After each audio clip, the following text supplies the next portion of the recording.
If you can't follow simple instructions, maybe you aren't a good fit for the team. The words hung in the air, sharper than the scent of lemon zest and colder than the stainless steel of my work table. I stared at my manager, Dana, who held up the laminated card as if it were a sacred text. On it, in a sterile corporate font, was the recipe for my lemon shortbread cookies. And next to the chilling instructions, it read, 30 minutes. My hands, lightly dusted with flour, tightened into fists at my sides. I kept my voice even, the way a baker keeps a steady hand when piping delicate details. Dana, I've tried to explain. The butter needs to solidify completely. The flour needs to fully hydrate. 30 minutes isn't enough time. It's chemistry. She waved a dismissive hand, the plastic of the recipe card clicking against her acrylic nails. I don't care about your feelings or your chemistry, Summer. I care about efficiency. We can't have dough taking up fridge space for 24 hours. Just follow the new instructions.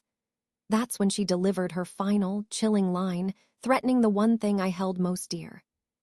My name is Summer, and for 5 years this boutique bakery was my sanctuary. It was a place of warmth, of creation, of quiet satisfaction. The gentle hum of the convection ovens was my morning music, and the scent of yeast, sugar, and melting butter was the air I breathed. This wasn't just a job, it was my craft. My pride and joy were the lemon shortbread cookies. They weren't just a menu item, they were my signature. I spent months perfecting the recipe, tweaking the ratio of butter to sugar, the exact amount of zest, the precise fineness of the flour. The result was a cookie that was impossibly tender, melting on the tongue with a bright citrus finish. The secret wasn't in some rare ingredient. It was in the patience I put into them. The most critical step, the one that could not be rushed or compromised, was chilling the dough. It had to rest overnight, a full 24 hours. This process was not a suggestion. It was the foundation of the entire recipe. An overnight chill allows the gluten to relax, preventing a tough cookie. It lets the butter re-solidify into a perfect, cold state, which creates that delicate, crumbly texture when it hits the oven's heat. Rushing this step would result in cookies that spread into thin, greasy crisps. They would be a failure, an insult to the ingredients and to my name. Then Dana was hired. She came from a regional management position at a coffee chain, armed with a tablet and a vocabulary full of words like streamlining, optimization, and workflow synergy. She saw our bakery not as a living, breathing kitchen, but as a series of data points on a spreadsheet. She knew nothing about baking. She couldn't tell the difference between bread flour and cake flour, yet she walked through my kitchen with an air of absolute authority. She saw my methodical, proven processes not as the source of our quality, but as inefficiencies to be eliminated. Her changes started small. She switched our supplier for vanilla extract to a cheaper, artificial brand to save a few dollars a month. I calmly showed her how the flavor of our signature crème brûlée was now flat and chemical. She told me the customers wouldn't notice, and that I was resistant to change. Next, she insisted we start pre-slicing our artisan bread loaves in the morning to speed up the lunch rush. I explained that this would dry them out, ruining the crust and crumb we were famous for. She told me a few minutes saved per customer was more important than what she called my artistic preferences. Each new directive felt like a small chip being taken out of my professional integrity. I am a patient person by nature. I believe in calm communication and finding solutions. I tried to explain the why behind every step she wanted to change, thinking that if she just understood the craft, she would see the logic. But she wasn't interested in logic. She was interested in control. My patience, which I considered a strength, she saw as a weakness. My quiet confidence in my work, she interpreted as stubbornness.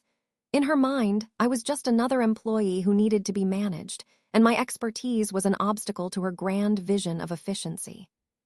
Her focus eventually landed on my lemon shortbread cookies. They were our best-selling item, a constant source of glowing reviews. To her, this meant they were the biggest target for optimization. She couldn't comprehend why something so popular required so much time. I saw her watching me for days, timing my movements with the stopwatch on her phone, her brow furrowed in concentration. She wasn't watching to learn. She was watching to find flaws, to find seconds she could shave off. She saw the dough going into the refrigerator and her eyes lit up with a kind of predatory glee. She had found her inefficiency. That's what led to this moment. Her standing here, holding a laminated card that represented a complete and utter misunderstanding of my life's work. Her threatening my job, not because of a failure on my part, but because of her own blinding arrogance. She mistook my craft for a simple list of instructions that could be altered by someone who had never felt dough come together under their hands. She mistook my calm explanations for emotional complaints. And she mistook my years of patient dedication for an inability to follow simple rules. Standing there in the warm, fragrant air of my kitchen, a cold clarity washed over me. The time for patient explanation was over. The time for quiet accommodation was done. She wasn't just trying to change a recipe. She was trying to break the very spirit of this bakery and my own spirit with it. She thought my patience was weakness. She was about to find out how wrong she was. She thought my patience was weakness. She was about to find out how wrong she was. But she wouldn't find out through a shouting match or a dramatic resignation. As she turned her back, smug and victorious, the hot flush of anger I expected never came. Instead, a wave of cold, crystalline calm washed over me. The fight was over. I wasn't going to argue anymore. I was going to comply. My movements became deliberate, precise. I reached out and took her laminated recipe card from the steel counter. It felt foreign in my hands, too slick and rigid compared to the worn, flour-dusted paper of my own recipes. I noticed a tiny smudge of flour near the corner, a faint fingerprint from my own hand. With a slow, careful wipe of my thumb, I cleaned it off, making the surface perfect and sterile. Then I slotted the card into the metal recipe holder at my station. It clicked into place with a quiet finality. This was my silent agreement. I looked up and met her gaze from across the kitchen. She gave me a short, sharp nod, a thin smile playing on her lips. In her mind, she had won. She had finally forced the stubborn baker to fall in line. She had set the new terms, and I would follow them, exactly. My plan wasn't born of rage. It was a professional conclusion, arrived at with the same certainty I used to calculate hydration levels in bread dough. It was not an emotional outburst, but a logical deduction. I knew the science. I knew precisely what would happen when you introduced heat to a dough with unstable, insufficiently chilled butterfat. The result would not be a slightly imperfect cookie.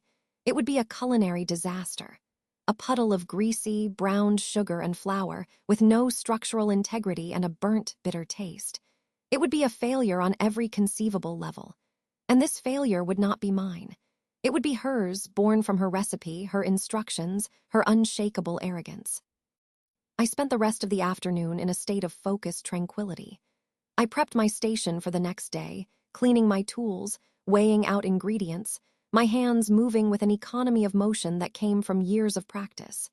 I was not plotting revenge.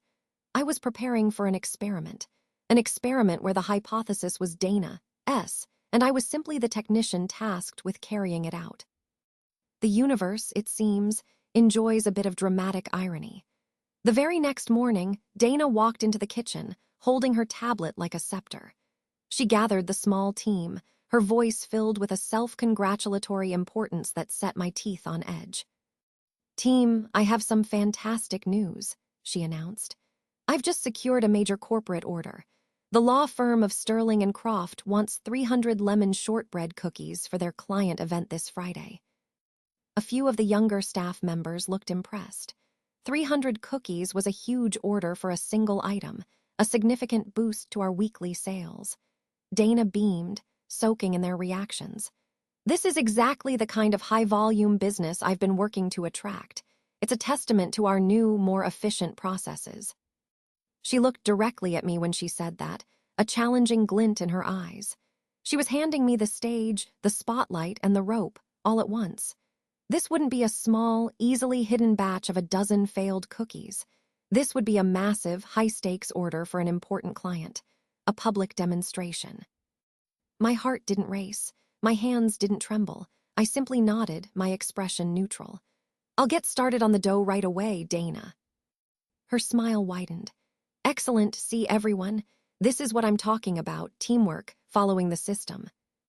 She had no idea. This wouldn't be sabotage.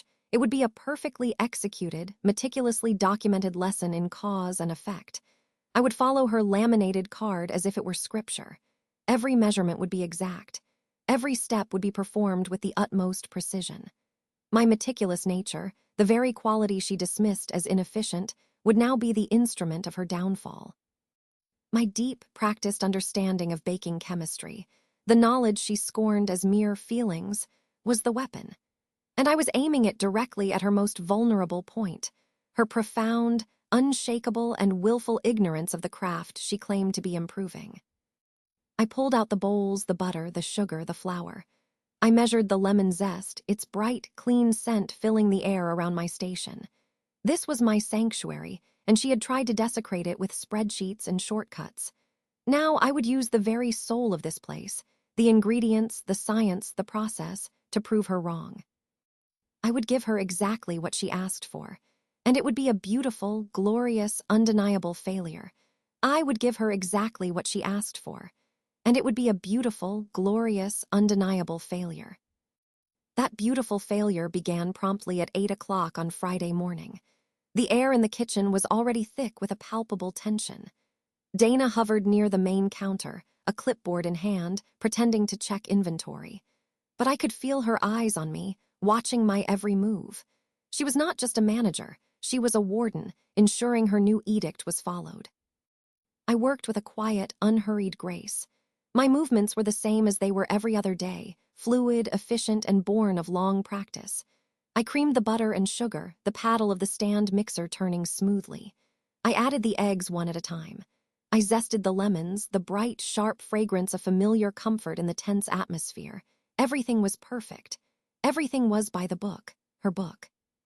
Once the dough came together, I divided it onto large sheet pans, wrapping them tightly in plastic. I slid the first tray into the walk-in refrigerator. Then, with Dana watching from the corner of her eye, I walked over to the digital timer on my station. I pressed the buttons with deliberate care. 3, 0, 0, 0, 30 minutes. I placed the timer on the stainless steel shelf directly above my workspace, in plain sight for anyone who cared to look. It was a small, gray box, but in that moment, it felt like the most important object in the room. Its red numbers began their silent countdown, a digital hourglass marking the final moments of Dana's authority. She saw my action and gave a slight, satisfied nod before turning back to her clipboard. The 30 minutes passed in a flurry of other tasks. I prepped scones, mixed muffin batter, and proofed the morning's bread. But part of my mind was always on that timer, on the soft, unprepared dough resting in the cold. It wasn't nearly enough time. I knew it. The laws of physics and chemistry knew it. Dana, however, remained blissfully ignorant. When the timer let out a series of sharp, insistent beeps, the sound cut through the kitchen's morning hum. Every head turned for a second. I calmly silenced it and walked to the refrigerator. I pulled out the first tray of dough. Just as I knew it would be, it was soft and clammy to the touch, barely cooler than when it went in. Proper shortbread dough should be firm, almost hard, resisting the pressure of a fingertip. This was like trying to work with thick, greasy clay. I carried it back to my floured workbench. I began to roll it out, the dough sticking to the pin, tearing easily. It was a frustrating, messy process, but I showed no sign of struggle. I simply worked with what I had been given, cutting the circular shapes as best I could. They were misshapen, their edges soft and undefined. I arranged them on a parchment-lined baking sheet and slid them into the preheated oven. It took less than 5 minutes for the smell to begin. It wasn't the warm, sweet, buttery aroma of baking shortbread. It was the acrid, cloying scent of burning sugar and scorching butter. The cookies weren't baking. They were melting. They lost all shape, spreading into each other and forming one giant, bubbling, greasy sheet that was quickly browning at the edges. Dana stormed over, her face a mask of fury. The smell had reached her office. "What is this? What did you do?" she shrieked, her voice sharp enough to curdle milk. "I knew you would do this. This is sabotage." I did not raise my voice. I did not meet her anger with my own. I turned from the oven, the source of the billowing, smoky mess, and looked her directly in the eye. My hands were steady as I picked up her laminated recipe card from its holder. Then, with my other hand, I picked up my phone, which I had used to mirror the timer, and showed her the screen. It read 30:00. "I followed your simple instructions," I said, my voice perfectly even, cutting through her tirade like a cold knife. "Your recipe, your timing." Just then, the back door swung open, and the owner, Mrs. Gable, walked in. She was a stern, older woman who had built this bakery from nothing, a baker of the old school who valued quality above all else. The tense, smoky air hit her immediately, her expression souring. "What in God's name is that smell?" Dana spun around, seeing her chance to pin the blame. "Summer ruined the Sterling and Croft order," she yelled, pointing a trembling finger at me. "She sabotaged it. I told her to follow the new, efficient recipe, and she deliberately burned everything to make me look bad." Mrs. Gable's sharp eyes darted from Dana's frantic face to my calm one, then to the oven, and finally to the evidence I still held in my hands. I said nothing. I simply extended my hands, offering her the laminated card and my phone with the timer still displayed. She took the card, her eyes scanning the professionally printed text. She looked at the 30 minutes chilled time, and a flicker of disbelief crossed her face. She then looked at my phone. Her expression hardened into stone. The fury I saw building in her wasn't for me. She turned her gaze back to Dana, and the full force of her wrath was unleashed. "You approved this?" she asked, her voice dangerously low. "You, who wouldn't know a proofing drawer from a filing cabinet, changed a recipe for our single best-selling item." "I was streamlining," Dana began, her voice suddenly small. "You were being arrogant," Mrs. Gable snapped, her voice now echoing in the silent kitchen. "You jeopardized a major order and accused my best baker of sabotage because of your own catastrophic ignorance. You think a bakery runs on a stopwatch. It runs on skill, on knowledge, on respect for the process. Things you clearly know nothing about." I watched as every ounce of Dana's manufactured authority evaporated under the heat of her public humiliation. The clipboard slipped from her grasp and clattered to the floor. Her face, once flushed with rage, was now pale with shame. She stared at the tiles, unable to look at Mrs. Gable, unable to look at me, unable to look at anyone. She was completely, utterly broken. She was completely, utterly broken. Mrs. Gable didn't shout another word. She simply pointed toward the small office at the back of the kitchen.